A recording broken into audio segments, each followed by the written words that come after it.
Hello guys, welcome to my YouTube channel. কেমন আছো তোমরা? এখন আমরা কথা বলবো হচ্ছে ইন্ডিয়ান এবং ইন্টারন্যাশনাল সিনেমার বেশ কিছু লেটেস্ট আপডেটস নিয়ে। তো চলো ভিডিওটা শুরু করা যাক।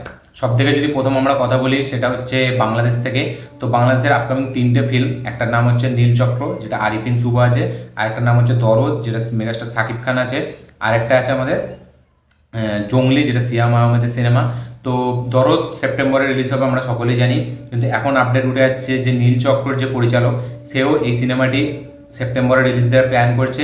তার পাশাপাশি সিয়াম আহমেদের জংলি সেই সিনেমাটি নাকি খুব শিগগিরই রিলিজ দেওয়ার প্ল্যান করছে মেকার্সরা, এবং যেটা তথ্য উঠে আসছে যে যদি এইগুলো মানে ঠিকঠাক এগোতে থাকে তাহলে হয়তো একটা ক্ল্যাশ নাকি দেখা যেতে পারে, এরকমই সোশ্যাল মিডিয়া থেকে জানা যাচ্ছে যে নীলচক্র, আরিফিন শুভ এবং দরদ এবং জংলি এই তিনটে সিনেমা নাকি ক্ল্যাশ হতে পারে। তবে আমার মনে হয় না ক্ল্যাশ হবে, ঠিক আছে, কারণ আগস্টে কিছু সিনেমা রিলিজ হয়ে যেতে পারে এবং সেপ্টেম্বরে দু একটা সিনেমা রিলিজ হতে পারে। তো এরকমই আপডেট উঠে আসছে যে এই তিনটে সিনেমার নাকি ক্ল্যাশ হতে পারে, নীলচক্র, দরদ আর আমাদের জংলি। দেখা যায় কি এই ক্ল্যাশটা হয় নাকি।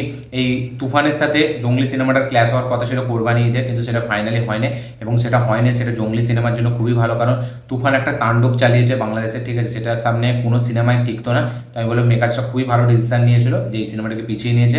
তো এরকম শোনা যাচ্ছে যে এই তিনটে সিনেমার মধ্যে ক্ল্যাশ হতে পারে, কিন্তু আমার মনে হয় না হবে। তো আপনাদের কি বক্তব্য ক্ল্যাশটা নিয়ে? যদি ক্ল্যাশটা হয় তাহলে আপনাদের কি মতামত? আপনারা মানে কোন সিনেমাটাকে আগে দেখার চেষ্টা করবেন, এবং আপনারা কি চান যে এই ক্ল্যাশটা সত্যি হোক, সেটা অবশ্যই কমেন্টে জানাবেন। এবং আজকে যদি আমরা পরের আপডেট নিয়ে কথা বলি, সেটা হচ্ছে রণবীর সিংকে নিয়ে। রণবীর সিং আদিত্য ধারের সাথে একটি সিনেমা করছে, যেটার আমি সকালে একটা আপডেট ভিডিওতে বলেছিলাম যে ধুরন্ধর বলে নাম সেই ফিল্মটা, যেটাকে ডিরেক্ট করেছে উড়ি সিনেমার ডিরেক্টর আদিত্য ধর, এবং সেই সিনেমায় রণবীর সিংয়ের পাশাপাশি সঞ্জয় দত্ত, আর মাধবন এবং অর্জুন রামপাল ছিল। তো এই সিনেমা থেকে আরেকটা আপডেট উঠে এসেছে এখন, যেটা অফিসিয়ালি এখন আপডেট, সেটা হচ্ছে যে এই সিনেমায় শুটিংয়ে জয়েন করেছে অক্ষয় খান্না। ইয়েস, অক্ষয় খান্নাকেও আমরা এই সিনেমায় দেখতে পেতে চলেছি। এই সিনেমাতে রণবীর সিং একটা ইন্টেলিজেন্স অফিসারের চরিত্রে আমরা তাকে দেখতে পেতে চলেছি। এই সিনেমাটা একটা থ্রিলার সিনেমা। দেখা যাক অক্ষয় খান্নার চরিত্রটা কীরকম হয়, এবং অক্ষয় খান্নাকে যদি অ্যান্টাগনিস্ট হিসেবে প্রেজেন্ট করে তাহলে কিন্তু আমি বলবো সেরা হবে, কারণ অক্ষয় খান্না হেভি লেভেলের একজন অ্যাক্টার। সে যদি ডিসুম মুভিতে সে ভিলেনের পার্ট করেছিল, বেশ ব্যাপক একটা মানে পেয়েছিল, অ্যাপ্রিসিয়েশন পেয়েছিল। দেখা যাক অক্ষয় খান্নার রোলটা এই সিনেমায় কতটা কী হয়। তো অক্ষয় খান্না রণবীর সিংয়ের এই সিনেমাটাতে জয়েন করেছে। আজকের পরের আপডেট হচ্ছে হলিউড থেকে।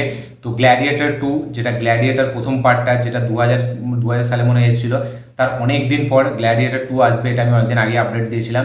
তো এর ট্রেলার ফাইনালি কালকে রিলিজ হতে যাচ্ছে। ইয়েস, গ্ল্যাডিয়েটার 2 এর ট্রেলার কালকে আসতে চলেছে। দেখা যাক ট্রেলারটা কীরকম হয়, আপনারা কতটা এক্সাইটেড এই ট্রেলারটিকে নিয়ে অবশ্যই কমেন্টে জানাবেন।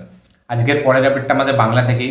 তো দেবদা তার আপকামিং সিনেমা, যেটা প্রত্যেক ক্রিসমাসে সে রিলিজ দেয়, অভিজিৎ সেন এবং তার যে কম্বোটা, যেটা খুবই পপুলার, যেটা তিনটে সিনেমা এখনও পর্যন্ত মারাত্মক লেভেলে বক্স অফিস এনেছে, একটা ব্লকবাস্টার একদম, এবং তার মধ্যে প্রজাপতি অন্যতম হিট ছিল।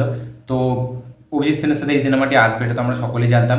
এখন কিছু সোশ্যাল মিডিয়া পেজ থেকে জানা যাচ্ছে যে এই সিনেমাটা নাকি টনিক 2 হতে পারে, ঠিক আছে, যদি এটা পুরোপুরি কনফার্ম না, কিন্তু এরকম জানা যাচ্ছে যে টনিক 2 নাকি হতে পারে, এবং খুব শীঘ্রই নাকি অফিসিয়াল আপডেট আসতে পারে।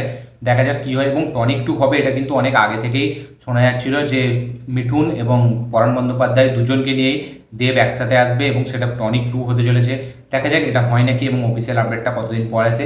তার পাশাপাশি আরেকটা বলে রাখি যে দেবদা কালকে অলরেডি জানিয়ে দিয়েছিল, মানে তার ইয়েতে সোশ্যাল মিডিয়ায় পোস্ট দিয়ে, যে খাদানের কাজ খুব মানে জোরতরভাবে চলছে, লেখালেখি হচ্ছে, ঠিক আছে, হয়তো খাদান খুব ভালোভাবে স্ক্রিপ্টিংয়ে কাজ চলছে। দেখা যাক সেটা কী হয়, এবং খাদান কি সত্যি 2024-এ রিলিজ হয়, কারণ এরকম আপডেট উঠে আসছে যে খাদান নাকি 2024-এ রিলিজ হতে পারে। দেখা যাক সেটা আদৌ হয় নাকি। তো অফিসিয়াল এই সব আপডেটগুলো কবে আসে এটার জন্যই ওয়েট করা হচ্ছে। তো দেখা যাক টনিক 2 হয় নাকি, এবং খাদান এই বছর রিলিজ হয় নাকি। এটা ছিল দেবদাকে নিয়ে আপডেট।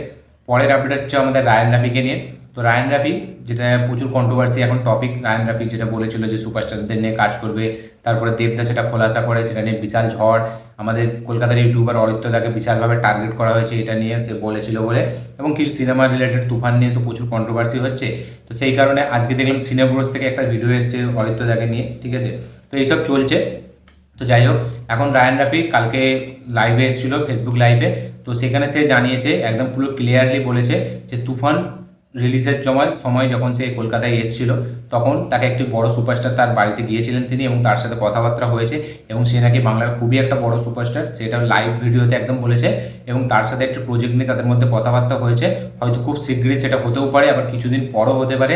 সে পুরোপুরি লাইভ ভিডিওতে এটা বলেছে যে একটা সুপারস্টারের বাড়িতে তিনি গিয়েছিলেন, তিনি খুবই ভালো ব্যবহার পেয়েছেন, খুবই ভালো আপ্যায়ন পেয়েছেন এবং তার সাথে সাথে সে এটা নিয়ে একটা কাজ করবে তার সাথে হিরোটার সাথে, সেটা নিয়েও কথাবার্তা বলেছেন। খুব শিগগিরই বা কিছুদিন পরে এই কাজটি হবে, কিন্তু এই কাজটি হবে সেই রকমই জানিয়েছে লাইভ ভিডিওটায়। তো দেখা যাক সেই সুপারস্টারটা কে হয়। তাহলে যখন এই যে কন্ট্রোভার্সিটা উঠলো যে এ করেনি মানে সুপারস্টারদেরকে নিয়ে, সেটা দেবজিৎ না, দেখা যাক ফাইনালি রিভিল হয় সেই সুপারস্টারটা কে, এটাই দেখার বিষয়। দেখা যাক কি হয়। আজকের পরের আপডেট হচ্ছে মহারাজাকে নিয়ে। ইয়েস, বিজয় সেতুপতির স্টারার ফিল্ম মহারাজা, যেটা ব্লকবাস্টার হয়ে গেছে, তামিলের বক্স অফিসে 100 কোটি পার হয়ে গেছে এবং আরামানাই সিনেমার পর হয়তো এই সিনেমাটি এই বছরের one of the best highest grossing cinema এবং মহারাজা সিনেমাটি খুবই একটা নাকি ভালো সিনেমা হয়েছে।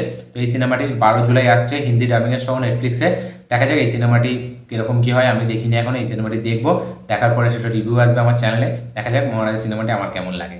আজকের পরের আপডেট হচ্ছে কিল সিনেমাকে নিয়ে, যেটা ইন্ডিয়ার অন্যতম একটা ভায়োলেন্ট ফিল্ম, যেটা কিছু এই বছরের এই 5 তারিখে রিলিজ হচ্ছে, জুলাই মাসের 5 তারিখে। তো এই সিনেমার টোটাল নেট কালেকশন প্রথম উইকেন্ডে সেটা হচ্ছে 6 কোটি। ইয়েস, কালকে রোববারের কালেকশন নিয়ে এই সিনেমাটির নেট কালেকশন 6 কোটি টাকা।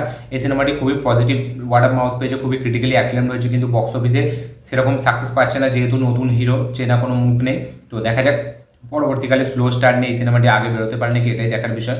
দেখা যাক কি হয়। আজকের পরের আপডেট হচ্ছে সার্ফিরাকে নিয়ে, অক্ষয় কুমারের ফিল্ম আপকামিং ফিল্ম সার্ফিরা, যেটা 12 তারিখ রিলিজ হচ্ছে। তো এই সিনেমাটি ইউ সার্টিফাইড হয়েছে সেন্সার থেকে। ইয়েস, ইউ সার্টিফাইড পেয়েছে এবং এই সিনেমার কিছু মানে অ্যাবিউসিভ ওয়ার্ড সেগুলো রিমুভ করেছে এবং এই সিনেমাটি অরিজিনাল যে সিনেমাটা সোনার টু সেটার থেকে 6 মিনিট বেশি হবে। ইয়েস, এরকমই আপডেট বেরিয়ে গেছে যে ইউ সার্টিফাইড হয়েছে এবং কিছু খারাপ মানে ভাষা সেগুলোকে রিমুভ করা হয়েছে এবং অরিজিনাল ফিল্মটার থেকে এই ফিল্মটা 6 মিনিট বেশি রান টাইমের সাথে হবে। দেখা যাক। এবং IMDb-তে ছেড়েছিল যে অক্ষয় কুমার এই ফিল্মটা নাকি মানে 2024-এর মোস্ট অ্যান্টিসিপেটেড ফিল্ম। তো দেখা যাক সেটা কী হয়। IMDb-তে অনেক কিছুই বলে থাকে মাঝে মাঝে। দেখা যাক। এবং এই ট্রেলারটা কিন্তু one of the best trailer হয়েছে এইবারে, মানে হাইস্ট রিভিউজ ট্রেলার হয়েছে 2024-এর সার্ফিরের ট্রেলারটা। দেখা যাক ফিল্মটা কতটা ক্রিটিক্যালি অ্যাক্লেমড হয়, তার পাশাপাশি বক্স অফিসে কতটা কি রেসপন্স করতে পারে, এটাই দেখার বিষয়। দেখা যাক কী হয়।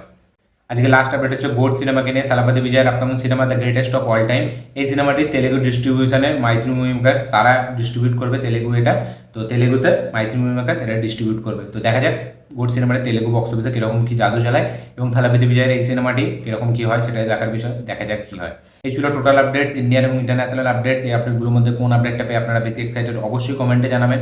আমার এই ভিডিওটি ভালো লাগে থাকলে লাইক শেয়ার কমেন্ট করে দিন। চ্যানেলটি নতুন এলে চ্যানেলটিকে সাবস্ক্রাইব করুন, বেল আইকনটি প্রেস করতে ভুলবেন না। দেখা হচ্ছে পরের ভিডিওতে, ততক্ষণের জন্য বাই।